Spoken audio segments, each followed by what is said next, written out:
बिस्मिल्लाहिर्रहमानिर्रहीम, अस्सलाम वालेकुम। आप सभी का इस्तकबाल है। आप देख रहे हैं खबरनामा। आपका मेज़बान मीर हिलाल हांजुरी हाजिर खिदमत। खबरनामा में मुतअद्दिद खबरें आया चाहती हैं, लेकिन शुरुआत यानी आगाज करते हैं उमर अब्दुल्ला साबिका वज़ीर आला जम्मू कश्मीर, उनके उस बयान से जो आज उन्होंने बीरवा बडगाम में दिया।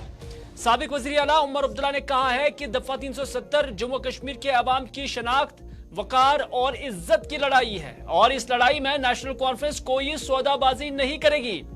आज बीरवा बडगाम में नेशनल कॉन्फ्रेंस के एक इज्तिमा से खिताब के दौरान साबिक वज़ीर आला और नेशनल कॉन्फ्रेंस के नायब सदर उमर अब्दुल्ला ने कहा कि साल 2019 के बाद यहां काफी अफरा तफरी मचाई गई है। हमारी आवाज खत्म करने की कोशिश भी की गई, वर्करों और लीडरान को भी परेशान करने की कोशिश की गई, लेकिन हमारे हौसले पस्त नहीं हुए।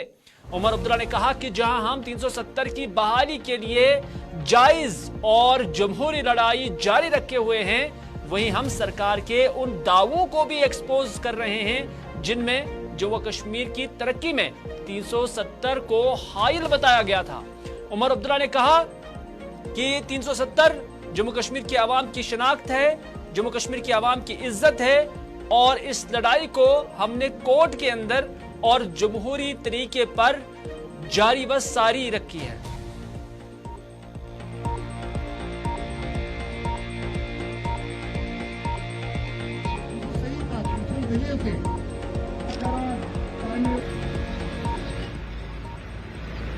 मुकम्मल 2019 के बाद ये कोशिश की गई थी कि हमारी आवाज खत्म की जाए, हमारी तंजीम जो है उसको खत्म किया जाए, हमारे वर्करों को परेशान, हमारे लीडरों को परेशान, घरों में अफरा तफरी मची, भाई को भाई से अलग किया गया, बाप को बेटे से अलग किया गया।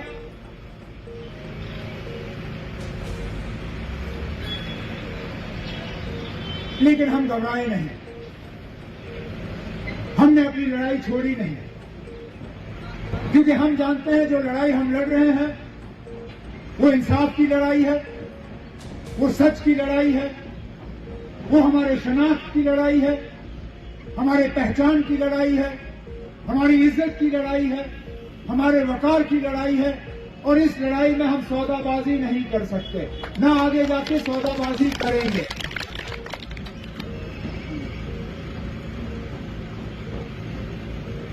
हमें ताने दिए जाते हैं कि आप 370 की बात करते क्यों हो, इसमें है क्या? 370 सिर्फ हमारी पहचान नहीं है, 370 सिर्फ हमारा मुस्तकबिल नहीं है, हमारा बचाव 370 से हुआ। अगर शेर कश्मीर ने उस वक्त लैंड टू टिलर प्रोग्राम लाया, अगर उस वक्त जमींदारों से जमीन छीन के यहां की गरीब आवाम के हाथ में वो जमीन दी, वो सिर्फ तभी मुमकिन हुआ जब यहां 370 था, जहां हम अपनी शनाख्त, पहचान, तहफ़्फ़ुज़ की लड़ाई लड़े। वहां हम मरकज को याद दिलाएं कि उन्होंने कौन से झूठ हमें सुनाए, कौन से धोखे दिए। जम्मू कश्मीर के आवाम को 2019 में कहा गया कि आपकी तरक्की में रुकावट सिर्फ 370 है, 370 हटते ही आपकी तमाम शिकायत जो है वो दूर की जाएगी। नारे तकबीर, नारे रिसालत,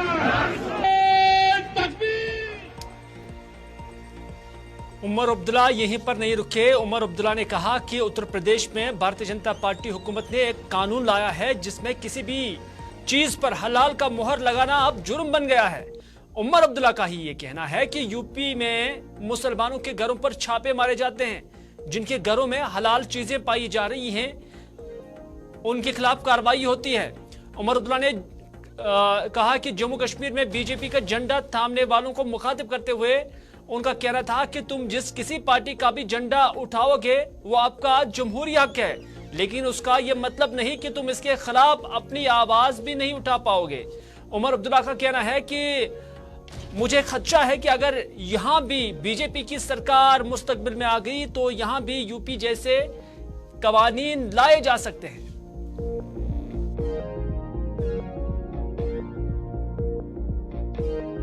अपना हाल यूपी की तरह नहीं देखना चाहते। देखिए क्या नया कानून पिछले दिनों यूपी की हुकूमत ने लाया। वहां पे यूपी में आज किसी भी चीज पे हलाल का मोहर लगाना अब जुर्म हो गया है। अगर किसी भी चीज पे हलाल का मोहर लगा हो, आप अपने घर में वो चीज रख नहीं सकते। आज यूपी हुकूमत की तरफ से मुसलमानों के घर पे छापे लग रहे हैं कि कहीं उनके घर से कोई ऐसी चीज ना निकले जिस पे हलाल का मोहर लगा हो। सीधा सीधा मुसलमानों पे आज सियासी तौर और कानूनी तौर ये वार किया जा रहा है। क्यों? मैं पूछता हूं उन लोगों से जिन्हें आज जम्मू कश्मीर में बीजेपी का झंडा थाम के रखा हुआ है। अरे आप जमहूरियत आपको खुली इजाजत देती है, आप किसी भी जमात का झंडा पकड़िए, लेकिन ये कहा सकती है ना कि आप अपनी जबान जो है उसको बेच डालो।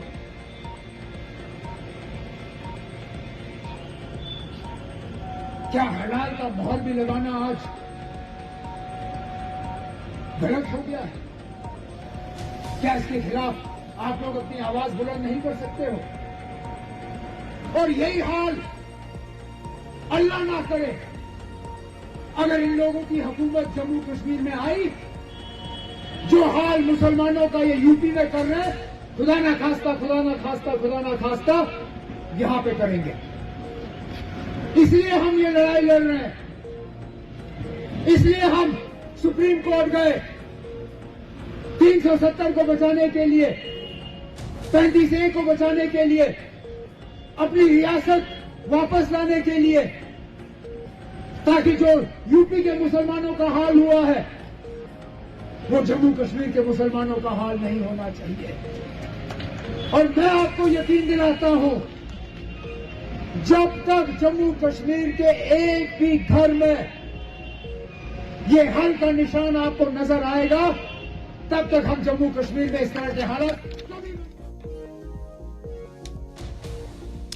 इधर जम्मू कश्मीर इंतजामिया ने मुल्क दुश्मन और मिलिटेंसी से मुत्तलिक सरगर्मियों में के इल्जाम में डॉक्टर्स एसोसिएशन कश्मीर के सदर समेत 4 मुलाजमीन को बरतरफ कर दिया है। बरतरफ होने वालों में एक पुलिस कांस्टेबल, एक उस्ताद और एक आला तालीम महकमे के एक मुलाजिम भी शामिल है। बरतरफ किए जाने वालों में डॉक्टर निसारुल हसन, महकमा हायर एजुकेशन में लेबोरेटरी वेरियर अब्दुल सलाम रातर, अब्दुल मजीद भट्ट कांस्टेबल और फारूक अहमद मीर एक उस्ताद भी शामिल है। इंतजामिया का कहना है कि मिलिटेंसी और इसके साथ रवाबित रखने वाले या किसी भी तरह की मदद करने वालों के खिलाफ इंतजामिया की जंग जारी रहेगी और मुलविस अफराद को किसी भी सूरत में बख्शा नहीं जाएगा। गुज़श्ता 3 सालों में यूनियन टेरिटरी जम्मू कश्मीर इंतजामिया ने ऐसे 50 से जायद मुलाजमीन को मुल्क दुश्मन और मिलिटेंटों की सरगर्मी में मुलविस होने के इल्जाम में बरतरफ किया है।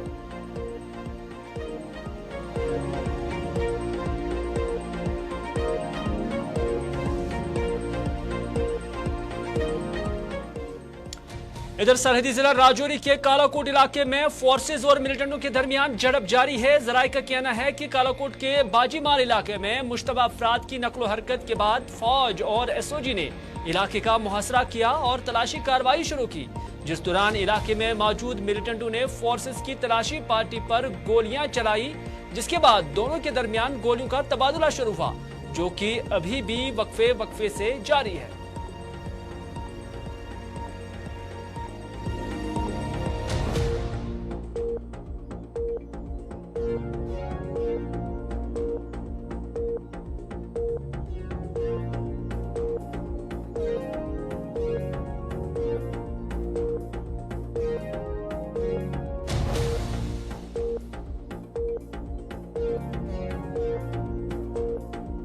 वसी पैमाने पर घेरे में लिया गया। इस दौरान वहां छुपे हुए मिलिटेंटों की तरफ से फोर्सेस पर फायरिंग की है, जिसके बाद दोनों तरफ से फायरिंग का सिलसिला लगातार देखने को मिला। वाज़ेह रहे कि पिछले 3 दिनों में राजौरी के अंदर ये दूसरा बड़ा इनकाउंटर है। इससे पहले बुद्धल के अंदर एक इनकाउंटर में फोर्सेस ने एक मिलिटेंट को मार गिराया गया था। वहीं एतवार के रोज कालाकोट के इलाके में 2 मुश्तबा अफराद देखे जाने की खबर सामने आई थी, जिसके बाद इस पूरे इलाके में मुहासरा किया गया था और मुहासरे को आज वसी पैमाने पर जब फैलाया गया, वहीं छुपे हुए मिलिटेंटों की तरफ से फोर्सेस पर फायरिंग की है, जिसमें जराये के हवाले से खबर सामने आ रही है कि इस दौरान एक मिलिटेंट जख्मी हुआ है, मगर अभी तक इसकी किसी ने तस्दीक नहीं की है। राहुल सूदन के साथ जमशेद मलिक, गुलिस्तान न्यूज, कालाकोट। नाज़रीन, जम्मू कश्मीर के अंदर बिजली की सूरत हाल काफी अबतर है और इसका एतराफ आज डिविजनल कमिश्नर कश्मीर विजय कुमार बिदूरी ने भी की है।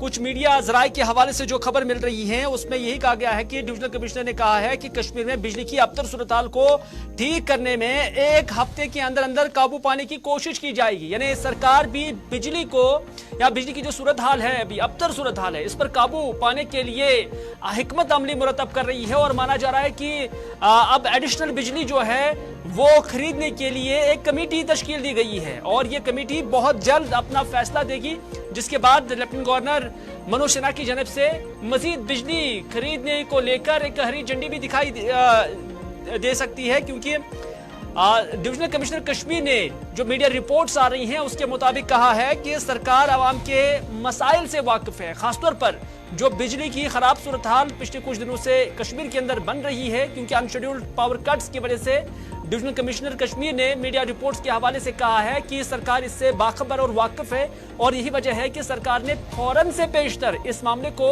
सुधारने के लिए, टैकल करने के लिए एक कमेटी तश्कील दी है जो अपनी रिपोर्ट देगी और तकरीबन 1 हफ्ते के अंदर अंदर ये मुतवक्का है कि बिजली की अबतर सूरत हाल या बहरानी कैफियत पर काबू पाने के लिए हिकमत अमली को तरतीब दिया जाएगा और साथ ही साथ मजीद बिजली की जो खरीदारी है वो मुमकिन बनाई जा सकती है और इसके लिए फंड्स कहां से वागुजार करने हैं उस पर भी सरकार अभी गौर खोज कर रही है।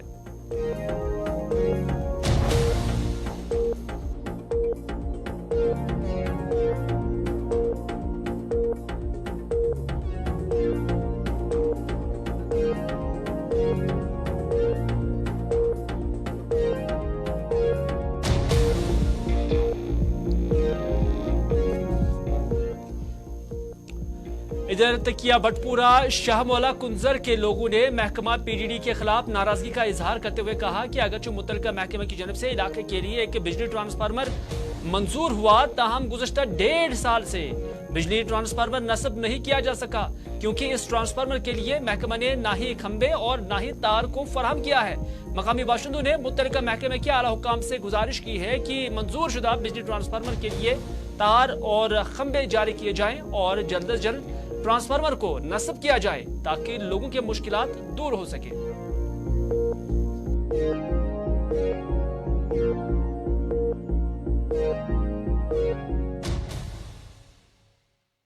शाहमौला तकिया बनपुर यह गो वरी दुतुक ट्रांसफार्म 10-15 लट गई पे ओन ट्रांसफार्म सड़क बंद कर ये बंद कर दुतुक ट्रांसफार्म हित खुद पे थो आंगनस मज वरी गो अत पे शीन पे रूद पे तन पे यो सफर कर अग्रीमेंट करना 7 वह डिमांड अ गो ट्रांसफार्म नो बे गस्तार बस युत डिमांड।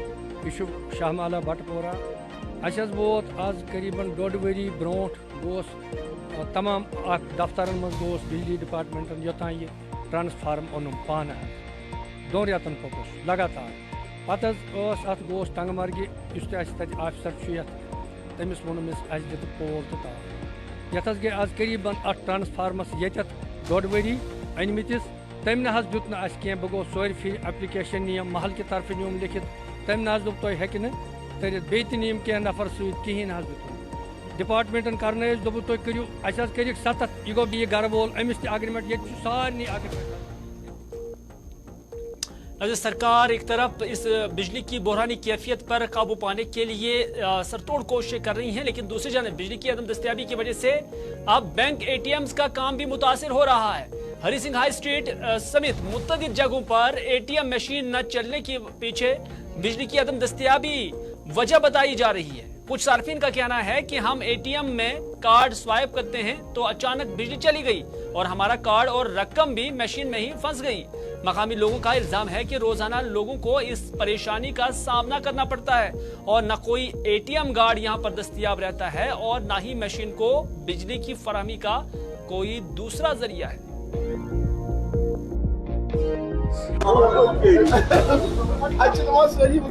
मैं इसका पड़ोसी ATM यहाँ मेरे साथ है। दिन भर लोगों की इतनी परेशानी हो रहा है कि जो भी अंदर जाता है खाली हाथ लौटता है। गरा कार्ड फंसता है, गरा पैसे फंसते हैं, निकलने वाला परेशान हो जाता है। दिन दिन भर रुकना पड़ता है उनको। अब पावर आएगा, मेरा कार्ड निकलेगा, मेरा पैसा आएगा। वो बहुत ही सा परेशान होता है। बिजली से दिक्कत होती है। बिजली यहाँ पे कभी आता है, रहता ही नहीं है। 10 मिनट के लिए आता है, घंटे बाद गायब हो जाता है, नहीं रहता। इधर हमदानिया कॉलोनी बेबिना के सेक्टर 11 के लोगों ने शिकायत की है कि कॉलोनी में रवाबित सड़कों की खस्ताहाली और नाकारा ड्रेनेज सिस्टम की वजह से उन्हें गूनागू मुश्किलात का सामना करना पड़ता है। मकामी लोगों ने कहा कि बार बार इंतजामिया की नोटिस में लाने के बावजूद भी यहाँ कोई तवज्जो नहीं दी जा रही है। उन्होंने अब मुतल्लिका हुक्काम से अपील की है कि इलाके की तरफ तवज्जो दी जाए और राबिता सड़कों के साथ साथ ड्रेनेज सिस्टम को ठीक किया जाए ताकि उनके मुश्किलात दूर हो सके।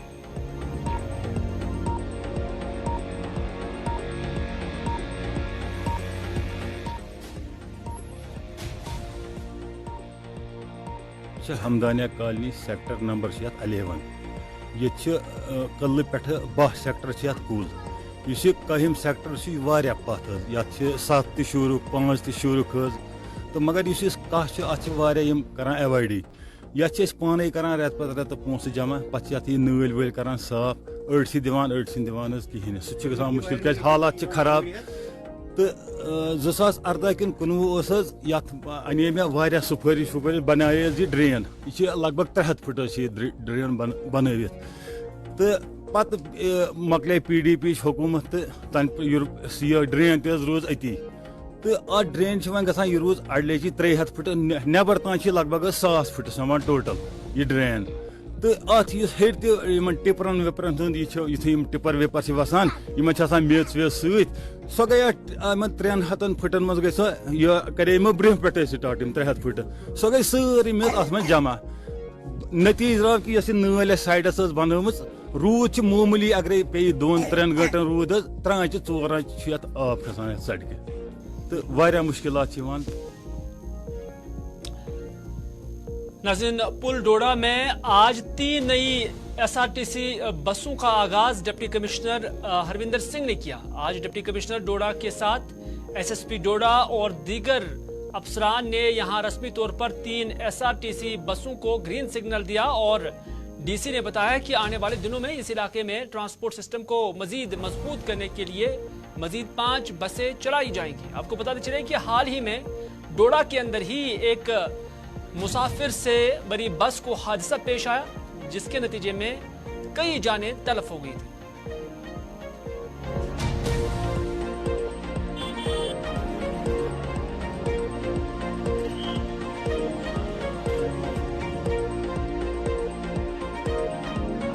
देखिए एक्सीडेंट से पहले हमारे पास 6 गाड़ियां चल रही थी RTC की। अभी हमने 3 और गाड़ियां कल मंगाई हैं तो आज हमने उन्हीं गाड़ियों को रवाना किया है बेसिकली। और हमारी कोशिश है इससे अलावा 4 गाड़ियां आज और आएंगी। हुआ क्या है कि जब हमने इस एक्सीडेंट के बाद पहले भी करते थे पर एक्सीडेंट के बाद हमने अपनी एक्टिविटीज़ इंटेंसीफाई की है ताकि जो गलत ड्राइविंग करता है या फिर किसी के परमिट्स एक्सपायर्ड हैं या किसी के बहुत ज़्यादा चलान हैं तो उसके लाइसेंस भी सस्पेंड हमने किए। तो उस वजह से रोड पे कुछ गाड़ियां कम हुई हैं जो सही तरीके से नहीं चलती थी तो उसकी वजह से हमारे लोगों को थोड़ी मुश्किलात का सामना करना पड़ा था। तो उसका सोल्यूशन हमने ये निकाला कि हम SRTC को हमने अप्रोच किया और उसके थ्रू हमने ऑलमोस्ट 9 गाड़ियाँ और ली हैं, 4 आ चुकी हैं और 5 और आ जाएंगी 2 दिन के अंदर अंदर। तो कोशिश हमारी ये है कि लोगों को जितनी गाड़ियों की ज़रूरत है वो यहाँ रहे। एक बार फिर से मैं आप सबके थ्रू एक मैसेज कन्वे करना चाहता हूँ कि अगर कोई हमारे लोग ट्रांसपोर्ट बिजनेस में जुड़ना चाहते हैं तो वो बेशक हम तक अप्रोच करें। उनको जो भी परमिट्स वगैरह लीगली चाहिए होंगे हम हर एक को वन स्टॉप सेंटर के थ्रू इजीली और बहुत आसानी से मुहैया कराएंगे, सो दैट हमारे लोगों को जो गाड़ियों की ज़रूरत है, जो उनको एक ट्रांजिट करने के लिए गाड़ियाँ चाहिए होती है, वो सब उनको। इधर म्यूनसिपल कमेटी त्राल ने एग्जीक्यूटिव ऑफिसर गुलाम मोहम्मद डार की सरबराही में आज मेन बाजार में एक स्पेशल मुहिम चलाई, जिसके तहत सड़क से पटरी वालों और दुकानदारों के खिलाफ कार्रवाई की गई, जिन्होंने अपना माल सड़कों पर सजाए रखा था, जिसकी वजह से बाजार में ट्रैफिक जाम भी हो जाता था। दुकानदारों को हिदायत दी गई कि वो आज के बाद अपना माल सड़कों पर ना रखें और यहाँ पटरी वालों को भी सड़क पर बैठने की इजाजत नहीं होगी, बसूरत दीगर कानूनी कार्रवाई की जाएगी। कस्बे त्राल में एक एनक्रोचमेंट ड्राइव निकाला है, ताकि हमने इनको अवेयर भी किया है कि अपनी खाने पीने की चीज़ें सड़कों पर ना रखें। इससे आम लोगों को चलने फिरने में तकलीफ होती है। तो हमने उनके वो स्टाल विटाल उन्हें कहा कि आप सड़क पर गैर ज़रूरी तौर पर नहीं रखें। तो इसी की वजह से हमने ये एनक्रोचमेंट ड्राइव निकाला, ताकि आम लोगों को